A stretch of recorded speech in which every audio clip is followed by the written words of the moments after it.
இந்திய கனசங்க கட்சி 98 ஈரோடு கிழக்கு இடைத்தேர்தலில் எஸ். தர்மலிங்கம் வேட்பாளராக நியமிக்கப்பட்டுள்ளார். அவருக்கு ஈரோடு கிழக்கு தொகுதி அனைத்து பிரிவு மக்களும் அவர்களுக்கு வெண்டைக்காய் சின்னத்தில் வாக்களிக்கும்படி உங்களை அன்போடு கேட்டுக்கொள்கிறேன்.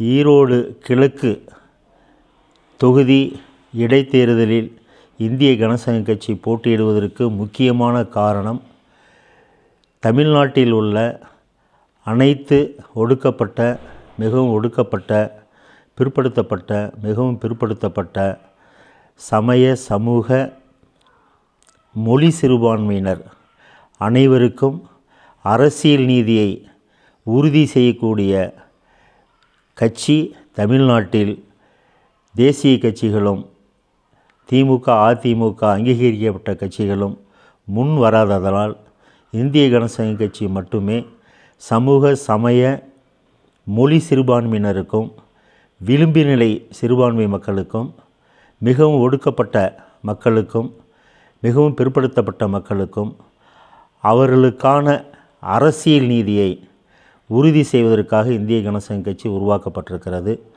அதன் ஒரு பகுதியாக தான் ஈரோடு கிழக்கு தொகுதி இந்திய கனசங்க கட்சி வேட்பாளர் எஸ். தர்மலிங்கம் என்பவர் வெண்டைக்காய் சின்னத்தில் போட்டியிடுகிறார்.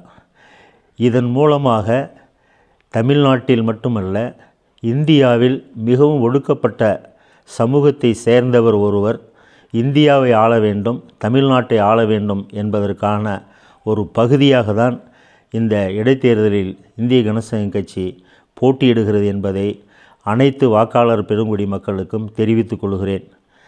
இந்தியாவில் குறிப்பாக 3 விதமான அரசியல் உள்ளது. ஒன்று, ஆரிய பார்ப்பன முதலாளி தலைமையை ஏற்றுக்கொண்ட அரசியல். மற்றொன்று, சமய சாராண்மை என்கின்ற அந்த பிரிவின் கீழ் ஒரு அரசியல். மூன்றாவது, சமூக நீதி அரசியல் என்கின்ற அடிப்படையில் பட்டியலினத்தவர், பழங்குடியினர், பிற்படுத்தப்பட்டோர் மற்றும் மொழி சிறுபான்மையினர், சமூக சிறுபான்மையினர், சமய சிறுபான்மையினர் அடங்கிய ஒரு பெரும்பான்மை பகுஜன் அரசியலை முன்னெடுத்து செயல்பட்டு கொண்டிருக்கிறது.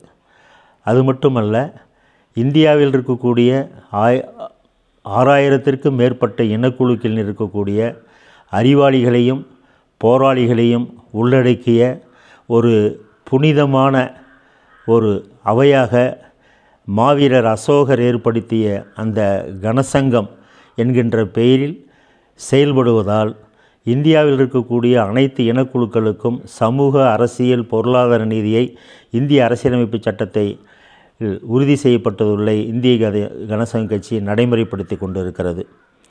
மேலும் இந்தியாவில் அண்மை காலங்களில்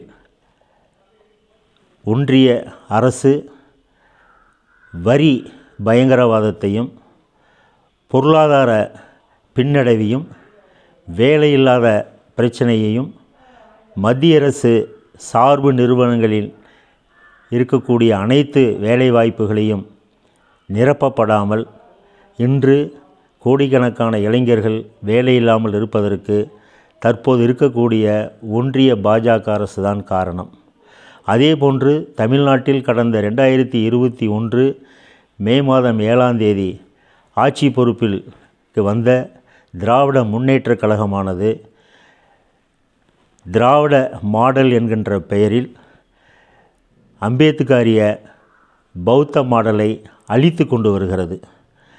குறிப்பாக சொல்ல வேண்டுமென்றால், அரசியல் நீதியை திராவிட முன்னேற்றக் கழகம் எந்த ஒரு சமூகத்திற்கும் உறுதி செய்யவில்லை. ஒவ்வொரு மாவட்டத்திலும் அங்கே யார் ஆதிக்கம் செய்கிறார்களோ அவர்களை தான் வேட்பாளராக திமுகவும் அதிமுகவும் நிறுத்தி கொண்டிருக்கிறார்கள். இதில் இதர பிற்படுத்தப்பட்ட பிரிவுகளில் 90% பிரிவினர் அரசியல் வாய்ப்பு இதுவரைக்கும் அவர்களுக்கு கொடுக்கப்படவில்லை. குறிப்பாக போயர், ஒட்டர், வண்ணார், குறும்ப கவுண்டர், இன்னும் உள்நாட்டு மீனவர்கள், இவர்களுக்கு ஊராளி கவுண்டர் போன்ற சமூகங்களுக்கு இதுவரைக்கும் எத்தகைய அரசியல் நீதியும் எந்த அரசியல் கட்சியும் கொடுக்க முன்வரவில்லை. ஆனால் இந்திய கனசங்க கட்சி இதுவரைக்கும் அரசியலில் வாய்ப்பு மறுக்கப்பட்டவர்களுக்கான அந்த இடத்தை இந்திய கனசங்க கட்சி நிரப்பும் என்பதையும், இதுவரைக்கும் பொருளாதாரத்தால் மிகவும் பின்தங்கி இருக்கக்கூடிய சமூகத்திற்கு முன்னுரிமையாகவும், அதிலும் குறிப்பாக படித்த இளைஞர்களுக்கும் சமூக சேவையில் ஆர்வமுள்ள மகளிர்களுக்கும் இந்திய கனசங்க கட்சி வாய்ப்பு கொடுப்பதற்கு தயாராக உள்ளது. அத்தகைய சூழ்நிலையிலே தமிழ்நாட்டில் தொடர்ந்து சட்ட ஒழுங்கு பிரச்சனை, குறிப்பாக பட்டியலின இளைஞர்கள் தினந்தோறும் ஏதாவது ஒரு இடத்தில் அடித்து கொல்லப்படுவதும், அவர்கள் மீதான குற்ற நடவடிக்கை காவல்துறை தயக்கம் காட்டுவதும், மேலும் திமுக எதையும் அரசியலாகவே பார்க்கிறது. ஒடுக்கப்பட்ட மக்கள் பாதிக்கப்படுகிறார் என்று பார்ப்பதை விட, யார் ஒடுக்குகிறார்களோ அவர்களை வாக்கு வங்கியை இழக்கக்கூடாது என்பதற்காக முதல் தகவல் அறிக்கை மட்டும் பதிவு செய்துவிட்டு அதில் ஆதாரமில்லை என்று அந்த வழக்கை முடித்து வைக்கக்கூடிய மனநிலையில் திராவிட முன்னேற்றக் கழக அரசு தொடர்ந்து செய்து வருகிறது. இந்த சூழ்நிலையில் அண்ணா திராவிட முன்னேற்றக் கழகம் தனது திமுக எதிர்ப்பு நிலையை மட்டுமே செய்து கொண்டு பாஜக ஆதரவு நிலையை எடுப்பதனாலும், அதிமுக சாதாரண மக்களுக்கான கட்சியாக இருந்தது இன்று ஆதிக்க சக்திகளினுடைய கட்சியாக மாறியிருக்கிறது. அதே போன்று விடுதலை சிறுத்தைகள் கட்சி ஒரு தலித்து மையமாக செயல்படுவதை விட்டுவிட்டு இன்று ஆளும் திமுக கட்சியின் மையமாக செயல்பட்டு வருவது மிகவும் வருந்தத்தக்கது. மேலும் தென் தமிழகத்தில் உதயமான மருத்துவர் கிருஷ்ணசாமியினுடைய புதிய தமிழகம் அரசியல் நீதிக்கும் சமூக நீதிக்கும் பொருளாதார நீதிக்கும் எதிராக மெத்த படித்தவர். ஒரு காலத்தில் அனைத்து தலிவனுடைய உரிமைக்காக போராடியவர். அற்ப அரசியல் காரணங்களுக்காக அருந்ததியரை எதிரியாகவும் காட்டி அவர்கள் இருமொழியாளர்கள் என்பதை மீண்டும் மீண்டும் சுட்டி காட்டுவதோடு, அவர்களுக்கு எத்தகைய வாய்ப்பும் எந்த அரசியல் கட்சியும் கொடுக்கக்கூடாது என்கின்ற நிலையில் உறுதியாக இருப்பதால் அவரும் தமிழ்நாட்டில் இருக்கக்கூடிய எந்த மக்களினுடைய ஆதரவும் பெற முடியாமல் இருப்பதற்கு டாக்டர் கிருஷ்ணசாமியினுடைய அரசியல் அறியாமையும் சமூக புரிதலற்ற செயலுமே காரணம் என்பதை இந்திய கனசங்க கட்சி தொடர்ந்து வலியுறுத்தி வருகிறது. நாம் தமிழர் கட்சி சீமான் முற்றிலுமே ஈழத்திற்காக போராடிய வேலுப்பிள்ளை பிரபாகரனுடைய பிம்பத்தை வைத்து கொண்டு தமிழ்நாட்டில் ஆக சிறந்த ஆளுமையாக பிராமணர் அல்லாதோர் சிந்தனை பள்ளியினுடைய ஊற்றுக்கண்ணாக பல பேர் இருந்தாலும், அந்த ஆரிய பிராமணத்தை சனாதனத்தை தொடர்ந்து தன்னுடைய பிரச்சாரத்தின் மூலமாகவும் பயணத்தின் மூலமாகவும் தந்தை பெரியார் அவர்கள் மட்டுமே சித்தாந்த ரீதியாக அவர்களை வீழ்த்தியதாலும், அவர்களை தொடர்ந்து சுட்டிக்காட்டி வந்ததனாலும் இன்று தென்னகத்தில் மட்டும் கிடையாது, இந்தியாவில் இன்று தந்தை பெரியார் என்றால் அவர் பிராமணர் அல்லாதவர்களுடைய மிகவும் முக்கியமான ஒரு ஆளுமையாக கருதப்படுகிறார். தந்தை பெரியார் அவர்களே டாக்டர் அம்பேத்கர் அவர்கள்தான் தனக்கு ஒரு தலைமை என்று அவர் சுட்டிக்காட்டினார். அத்தகைய ஒரு மகத்தான ஆளுமையை சீமான் வலதுசாரிகளுக்கு பாராட்டுகின்ற வகையிலே தந்தை பெரியாரை சொல்லாத வார்த்தைகளில், தடித்த வார்த்தைகளில், சொல்லுவதற்கே கூச்சப்படுகின்ற வார்த்தைகளில் சொல்லிவிட்டு அதை ஏகலமாகவும் நையாண்டியாகவும் திமிருவாகவும் அகம்பாகமாகவும் பேசி கொண்டு வருவது தமிழ்நாடு மக்களுக்கு மட்டும் கிடையாது, ஜனநாயகத்திற்கே மிகப்பெரிய ஆபத்தாகும். அவருடைய போக்கு தமிழர் ஆள வேண்டும், மற்றவர்கள் வாழ வேண்டும் என்பது அப்போ இந்தியர்கள் யார், தமிழர்கள் யார் என்று சீமான் கட்சியினர் குழம்பி போயிருக்கிறார்கள். இந்தியாவில் இருக்கக்கூடிய 22 அங்கீகரிக்கப்பட்ட மொழிகளையும் அங்கீகரிக்கப்படாத 100க்கும் மேற்பட்ட மொழி பேசுபவர்கள் 1947 ஆகஸ்ட் 15ஆம் தேதி இந்தியாவில் யாரெல்லாம் எங்கெங்கெல்லாம் குடியிருந்தார்களோ அவர்கள் அனைவருமே இந்திய குடிமக்களாவார்கள். எனவே அதை புரிந்து கொள்ளாமல் அரசியலமைப்பு சட்டத்தில் குடியுரிமை என்றால் என்ன, மொழி உரிமை என்றால் என்ன, பொருளாதார உரிமை என்றால் என்ன, சமூக உரிமை என்றால் என்ன என்கின்ற அரசியலமைப்பு சட்டத்தை தொட்டுக்கூட பார்க்காத சீமான் போன்றவர்கள் ஒரு தமிழர்களுடைய தீய சக்தியாகும். சீமான் போன்ற அந்த தம்பிமார்களெல்லாம் அந்த கட்சியை விட்டு வெளியேறுவது நாட்டுக்கு நல்லது, தமிழர்களுக்கு நல்லது, தமிழ்நாட்டிற்கு நல்லது என்பதை இந்திய கனசங்க கட்சி மிகவும் ஆழமாக உணர்ந்திருக்கிறது. எனவே இத்தகைய சூழ்நிலையில் ஈரோடில் இருக்கக்கூடிய அனைத்து தொழிற்சங்கங்களும், அனைத்து சமூக மக்களும், சிறுபான்மையினர் உட்பட தமிழ்நாட்டில் இருக்கக்கூடிய பட்டியலினத்தவர் அனைவர்களுமே இந்திய கனசங்க கட்சியினுடைய வேட்பாளர் எஸ். தர்மலிங்கம் அவர்களுக்கு வெண்டைக்காய் சின்னத்தில் இம்முறை வாக்களித்து அவர்களை குறைந்தபட்சம் கட்டுத்தொகை பெறுவதற்காகவது நீங்கள் வாக்களிக்க வேண்டும். இந்தியாவில் யாருடைய உதவியும் இல்லாமல் இந்திய கனசங்க கட்சியினுடைய தொண்டர்களினுடைய உதவியினால், அவர்களுடைய பொருளாதாரத்தினால் இந்திய கனசங்க கட்சி கடந்த 2016 6 தொகுதிகளையும், 2019 நாடாளுமன்ற தொகுதியில் 3 தொகுதிகளிலும், 2021 சட்டமன்ற தொகுதியில் 16 தொகுதிகளிலும், 2024 நாடாளுமன்ற தொகுதியில் 7 தொகுதிகளிலுமே ஜனநாயக ரீதியாக போரிட்டு ஓட் ஃபார் நாட் கேஷ், காசுக்காக வாக்களிக்க வேண்டாம், கேஷ்லெஸ் பாலிடிக்ஸ், அதாவது பணமில்லாத அரசியல் பண்ண வேண்டும், அது சமூகம் சார்ந்த அரசியலாக இருக்க வேண்டும்.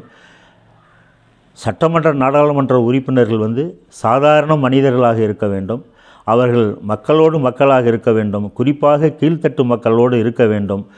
இன்று தமிழ்நாட்டில் நடைபெறக்கூடிய அத்தனை வளர்ச்சிக்கும் இங்கே ஆட்சி செய்தவர்கள்தான் காரணம். அத்தனை சட்ட ஒழுங்கு பிரச்சனை மோசமாக போனதற்கும் ஏற்கனவே ஆட்சி செய்த ஆளுமைதான் காரணம். எனவே இன்னும் வரும் காலங்களில் அனைத்து சமூக மக்களுக்கும், இதுவரைக்கும் அரசியல் வாய்ப்பு கொடுக்கப்படாத அத்தனை சமூகங்களையும் கண்டறிந்து அவர்களுக்கு இந்திய கனசங்க கட்சி கண்டிப்பாக 234 தொகுதிகளிலும் சமசீராக அவர்களுடைய மக்கள் தொகைக்கு ஏற்றாற் போன்று அவர்களுக்கு வாய்ப்பு கொடுக்கும் என்பதை இந்த நேரத்தில் உறுதி கூறிக்கொள்கிறேன். எனவே ஈரோட்டில் திமுக ஏராளமான பணத்தை, அதாவது வாக்கு சேகரிக்கின்ற பொழுது பெண்களுக்கு தேர்தல் ஆணையத்தினுடைய விதிமுறைகளை மீறி அவர்களுக்கு இப்பொழுதே அந்த வரவேற்கின்றோன் என்ற பெயரில் ஒவ்வொருவருக்கும் 200 ரூபாய் கொடுத்து வருவது என்பது மிகவும் கண்டிக்கத்தக்கது. தேர்தல் ஆணையம் இதுவரைக்கும் அதை பற்றி எந்த விதமான ஒரு மறுப்பும் தெரிவிக்கவில்லை. எனவே வாக்காளர்களுக்கு காசு கொடுத்து வாக்கு வாங்குவதை விட்டுவிட்டு உங்களுடைய செயல்பாடுகள் அடிப்படையிலே நீங்கள் வாக்கு வாங்கி நீங்கள் வெற்றி பெறுவதை இந்திய கனசங்க கட்சி வரவேற்கிறது. அதோடு மட்டுமில்லாமல் வாக்காளர்களுக்கு பணம் கொடுத்து வாக்கு வாங்குவதை இந்திய கனசங்க கட்சி எந்தாலும் ஏற்றுக்கொள்ளாது. எனவே வாக்காளர் பெருங்குடி மக்கள், நீங்கள் விரும்பிய எந்த ஒரு கட்சிக்கோ எந்த ஒரு வேட்பாளருக்கோ நீங்கள் வாக்களியுங்கள். தயவுசெய்து நீங்கள் அரசியல் கட்சிகளிடம் வாக்குக்கு பணம் பெற்றுக்கொண்டு நீங்கள் உங்களையே அவமதித்து கொள்ள வேண்டாம். உங்களுக்கு இந்திய அரசியலமைப்பு சட்டம் வலிமையான அதிகாரத்தை கொடுத்திருக்கிறது. இந்த நாட்டில் யார் ஆள வேண்டும், யார் ஆளக்கூடாது என்பது உங்கள் கையில்தான் உள்ளது. எப்பொழுதுமே இந்திய கனசங்க கட்சி வாக்காளர் பெருங்குடி மக்களுக்கு, அது குறிப்பாக மிகவும் ஒடுக்கப்பட்ட மக்களுக்கு என்றுமே உறுதுணையாக இருக்கும். எத்தனை சமுதாய தலைவர்கள் எந்த அரசியல் கட்சிக்கு விலை போனாலும் இந்திய கனசங்க கட்சியில் இருக்கக்கூடிய ஒரு தொண்டன் கூட, ஒரு தலைவர் கூட எந்த ஒரு அரசியல் கட்சிக்கு என்னுடைய பின்னால் செல்ல மாட்டார்கள். அவர்கள் உங்களோடு தோளோடு தோள் கொடுப்பார்கள். இந்திய கனசங்க கட்சி ஜனநாயகத்தை நம்புகிறது. இந்திய கனசங்க கட்சி தனது கொள்கையை நம்புகிறது. இந்திய கனசங்க கட்சி அரசியலமைப்பு சட்டத்தை நம்புகிறது. இந்திய கனசங்க கட்சி இந்தியாவினுடைய இடதுசாரி சிந்தனையாளர்களான புத்தர், மாவீரர் அசோகர், சாகு மகாராஜா, மகாத்மா ஜோதிபா பூலே, ஸ்ரீ நாராயணகுரு, பீமாராவ் அம்பேத்கர், தந்தை பெரியார், மானேவார் கன்சிராம் ஆகியோர்களை வழிகாட்டிகளாக இருந்து கொண்டு இந்தியாவிற்கு வலிமையான தலைமை மட்டுமல்ல, தமிழ்நாட்டிற்கு மட்டும் வலிமையான தலைமை இல்லை, ஒவ்வொரு சட்டமன்ற தொகுதிக்கும் வலிமையான தலைமையை கொண்டு உங்களுடைய அடிப்படை தேவைகளை மட்டும் கிடையாது, உங்களுடைய கல்வி தேவை, உங்களுடைய வேலைவாய்ப்பு தேவை, உங்களுக்கு ஊழலற்ற லஞ்சமற்ற ஒரு உறுதியான ஆட்சியை வாய்ப்பு ஒரு முறை நீங்கள் இந்திய கனசங்க கட்சிக்கு இந்த முறை ஒரு வாய்ப்பு கொடுத்தால் நாங்கள் மக்கள் பிரதிநிதியாக இருந்து கொண்டு எப்படி நாங்கள் பங்கேற்கிறோம் என்பதை நீங்கள் ஒரு முறையாவது இதற்கு இந்திய கனசங்க கட்சிக்கு வெண்டைக்காய் சின்னத்தில் வாக்களிக்கும்படி உங்களை அன்போடு நமோ புத்தாயா வாழ்த்துக்களுடன் கேட்டுக்கொள்கிறேன். ஜெய் பீம், ஜெய் பாரத், ஜெய் புத்தா, ஜெய் கனசங்கம்.